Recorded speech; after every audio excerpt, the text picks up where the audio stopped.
En France, la liberté de l'information est défendue par la Déclaration des droits de l'homme et du citoyen de 1789.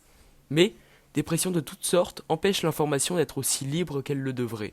La France est classée 32e au classement mondial selon Reporters sans frontières pour la liberté de l'information sur 179 pays.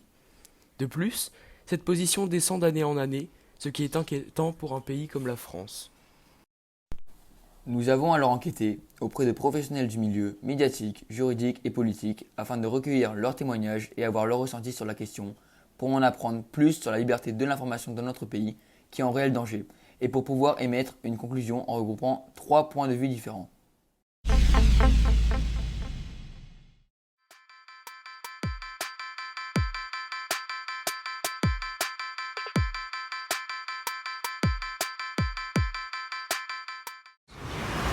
Bonjour monsieur, merci beaucoup de nous accorder cette interview.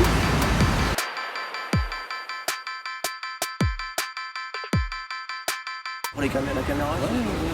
Moi c'est Julien Delarue, je suis journaliste au Journal de Lille depuis maintenant 5 ans. D'accord.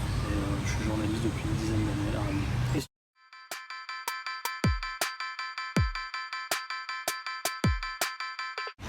Oui, tout à fait. Oui, c'est un journal indépendant, le Journal de Lille avec des actionnaires privés. D'accord. Voilà, donc, Et pas d'actionnaire public tel que l'État ou... Non. D'accord. Non, pas du tout. Est-ce que vous...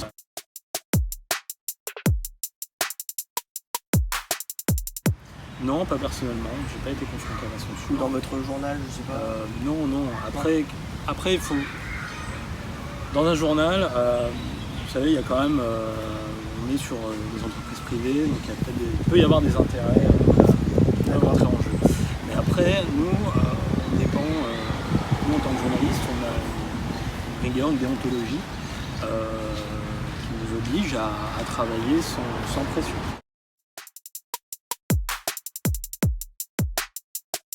Des articles qui sont sortis. Oui, tout à fait. Oui. Moi, j'ai été menacé par certaines personnes il y a quelques années de ça, sur une série d'articles que j'avais sortis, D'accord. avec des intimidations.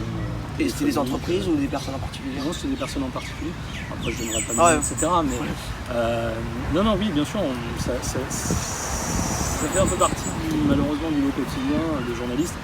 Quand vous sortez une affaire qui peut déranger, ne serait-ce qu'une entreprise bien implantée localement ou un politique, elle peut avoir des soucis derrière, des pressions. Ça peut être, moi personnellement, j'ai été suivi en voiture. Ah ouais. On m'a appelé, on m'a fait des menaces téléphoniques, des choses comme ça. Après, derrière, moi je suis allé porter plainte. Ah, donc il y a eu des conséquences derrière? Bien sûr, il y a des conséquences. D'accord. Mais voilà, après ça fait partie du lot. C'est-à-dire que nous, on est journaliste. On a un peu le 4e pilier de la démocratie. C'est-à-dire qu'on a une vigie sur ce qui se passe dans notre société. D'accord. Donc on a un intérêt à agir auprès de la société, de révéler, de dire ce qui ne va pas, de dire aussi ce qui va, parce qu'on peut faire aussi du journalisme positif. Mais voilà, on est là pour ça, on est là pour dénoncer quand les choses ne vont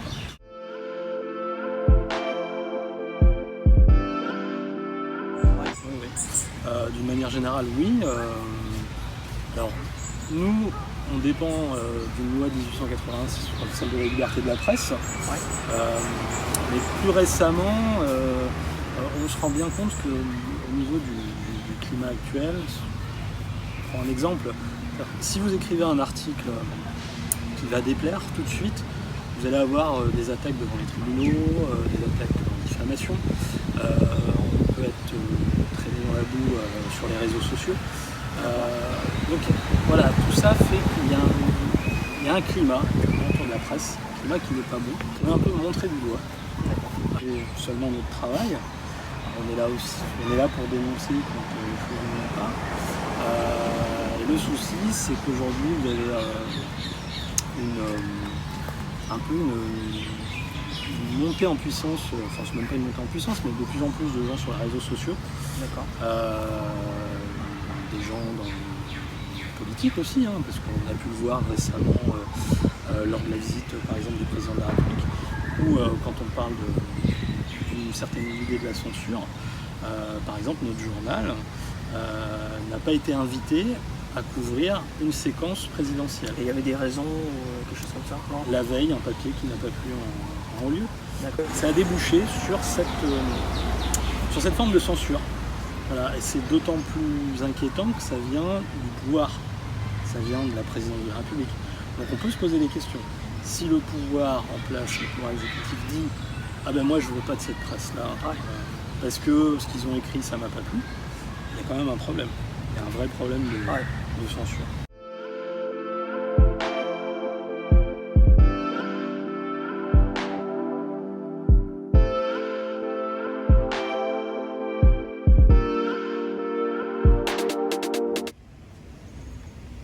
Donc du coup, je vais prendre la suite de l'interview.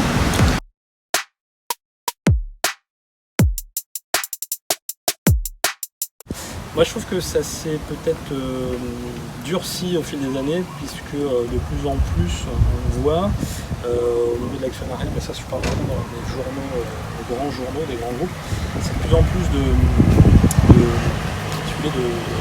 milliardaires qui prennent le contrôle de grands types de presse.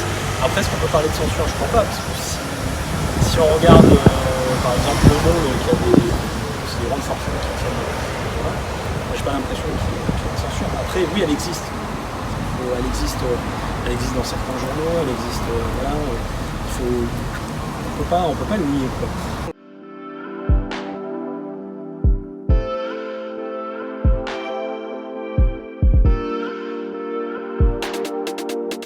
On peut tout dire, mais il ne faut pas oublier qu'il y a des choses qui sont encadrées par la loi. Je ne veux pas pouvoir avoir des propos racistes, des propos révisionnistes, des choses comme ça. L'article 10 et 11 de la Déclaration des droits de l'homme et des citoyens dit qu'on peut s'exprimer surtout dans la limite du cadre de la loi. Ça, c'est la réalité. Nous, journalistes, après, on a la loi de 1881 sur la liberté de la presse.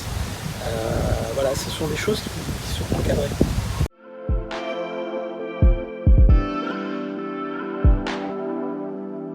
Je pense que petit à petit, la liberté de la presse est quand même un peu reniée, petit à petit. On le voit, je l'expliquais tout à l'heure. Le président de la République refuse qu'un journal vienne participer à une séquence sous prétexte que ce qu'on avait écrit lui avait déplu la veille. Moi, ça m'inquiète. Donc voilà, oui, il y a de l'inquiétude. Surtout quand on voit que la France est classée uniquement à la 45e place, 32e. Voilà, par rapport à la santé de l'information.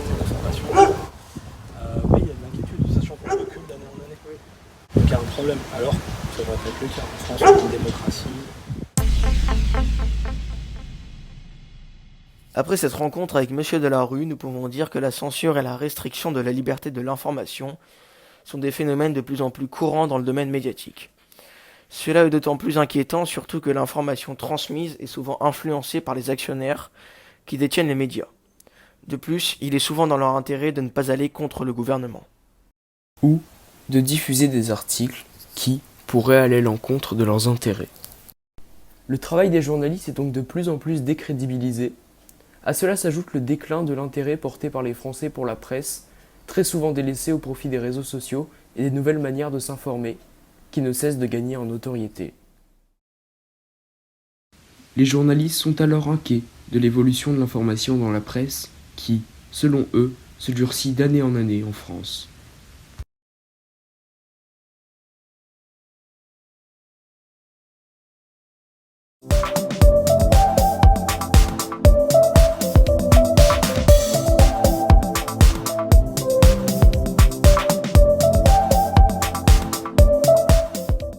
Quelle est votre opinion sur la censure ? La censure ne facilite pas la compréhension. Elle éloigne les personnes sollicitées des médias et ampute l'information, parfois des opinions majoritaires. Juridiquement, avez-vous le droit de vous opposer à la publication d'un article ? Oui, lorsque je suis responsable d'un magazine municipal en tant que directeur de publication, si l'article est diffamatoire ou qu'il manque d'objectivité. Mais dans les médias classiques, je ne peux m'opposer à la publication. Chez les politiques, quelles sont les raisons les plus communes d'une demande de censure? Article diffamatoire sans droit de réponse. Avez-vous le droit d'instaurer des règles à respecter au sujet de la liberté de l'info, interdire d'aborder certains sujets? Dans les publications municipales, des pages de rédaction sont réservées à l'opposition. Tous les thèmes peuvent être abordés dans la mesure où il n'y a pas dénigrement ou diffamation.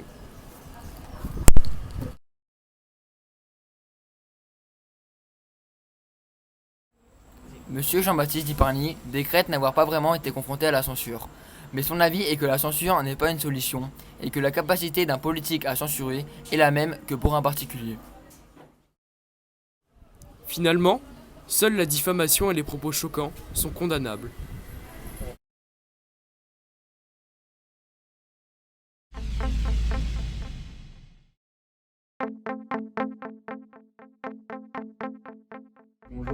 Bonjour. Déjà, merci de nous avoir accueillis dans votre cabinet. C'est avec plaisir.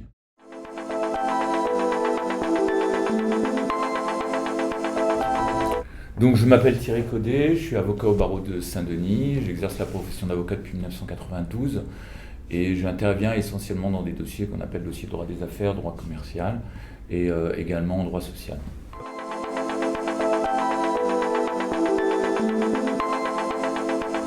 La censure, normalement, elle est condamnée par la justice. La censure n'est pas un droit. Il n'y a pas un droit à la censure en France. Il y a au contraire un droit à la liberté d'expression.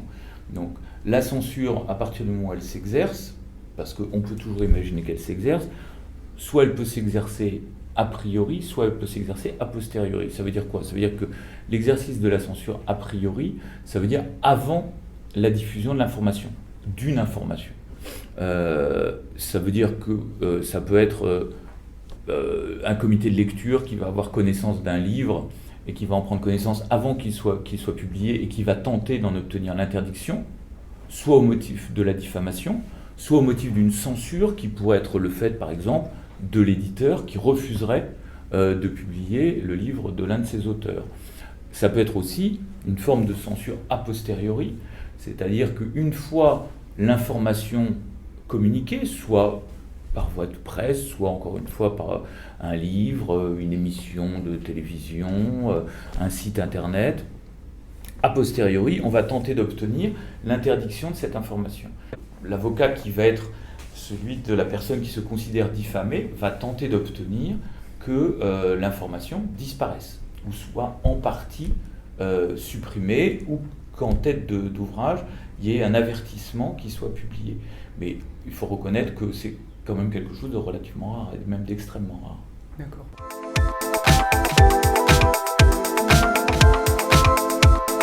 Oui, par le passé, le cabinet a défendu des organes de presse dans des affaires de diffamation où notamment des hommes politiques ou des chefs d'entreprise de La Réunion, considérant qu'ils avaient été diffamés, demandaient la sanction de l'organe de presse. Alors là, on se situe dans un autre aspect, parce que quand un quotidien publie une information, bien évidemment, on ne peut plus revenir dessus une fois que l'information a été publiée.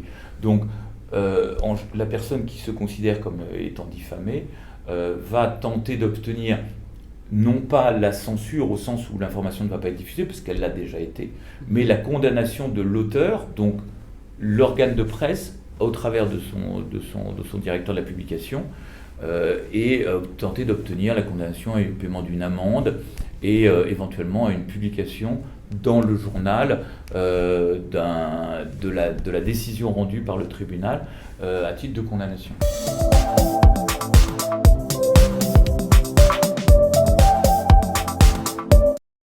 Les grands organes de presse aujourd'hui, les grands journaux, les grands news magazines, appartiennent tous à des grands groupes financiers. Il n'y a quasiment plus d'organes de presse indépendants. Les seuls qui restent, qui sont de diffusion nationale, parce qu'on peut toujours trouver des journaux à diffusion un peu confidentielle qui vont être indépendants, mais les seuls qui soient indépendants et qui aient un retentissement national, à ma connaissance, ça va être le Canard enchaîné ou Charlie Hebdo. Les autres organes de presse appartiennent tous à des groupes financiers. Donc, il y a une forme d'autocensure qui s'installe à ce moment-là. C'est même plus la question de la censure qui est à mon avis, intéressant, parce que la censure, ça n'existe quasiment pas. Enfin, c'est l'autocensure qui est beaucoup plus grave. C'est le journaliste qui va s'interdire de faire un reportage ou une étude, un examen d'une question, parce que il ne va pas écrire contre une entreprise qui appartient au groupe auquel il appartient. C'est plus là qu'est le danger aujourd'hui. C'est pas la censure. La censure aujourd'hui, elle, à mon avis, est totalement résiduelle. C'est l'autocensure.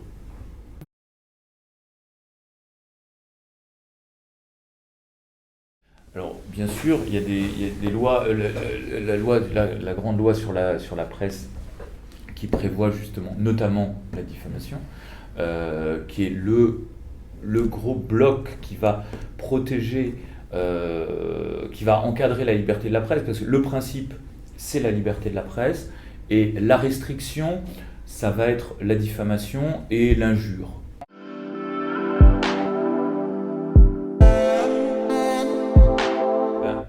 Je la vois évoluer, c'est un peu ce que je disais tout à l'heure, je la vois pas forcément évoluer d'une bonne façon, parce qu'aujourd'hui, on considère que tout est information. Moi, je considère qu'il y a de l'information, et elle est le fait de professionnels de l'information, de gens qui vont chercher l'information, qui font des enquêtes, qui font des études, qui font des interviews, qui vont solliciter l'information à la source, et vous avez des gens qui aujourd'hui jettent en fait ce qui n'est pas de l'information, ce qui est juste une opinion, un avis qu'ils tentent de faire passer pour l'information. On confond l'analyse, la pensée que chacun peut avoir. On peut avoir l'avis qu'on veut sur le sujet qu'on veut, et heureusement, mais ça, c'est pas de l'information.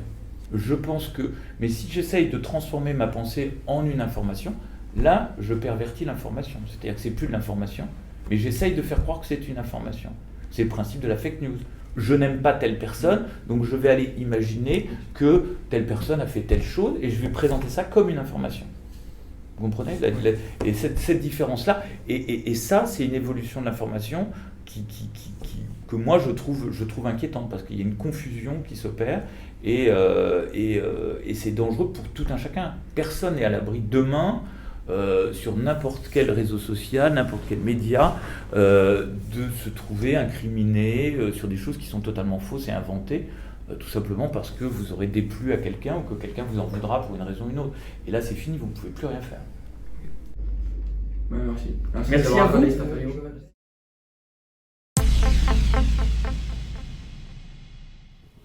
Comme nous avons pu le voir avec Maître Caudet, les affaires dans le cadre de la censure sont peu nombreuses et les peines liées à ce genre d'affaires sont surtout financières, ainsi que l'obligation de retirer le dit article. Il dit n'avoir jamais participé à ce genre d'affaires du côté de l'accusation, mais a déjà défendu des médias. Pour lui, la censure est de plus en plus pressante ces dernières années. Et la liberté d'expression et d'information est biaisée par les réseaux sociaux et les nouvelles technologies. Mais le problème principal n'est selon lui pas celui de la censure, mais bel et bien celui de l'autocensure, qui s'installe dans les médias français, qui ne sont à l'heure d'aujourd'hui plus indépendants pour la plupart d'entre eux, et qui dépendent donc des actionnaires qui ont le pouvoir sur l'information relayée.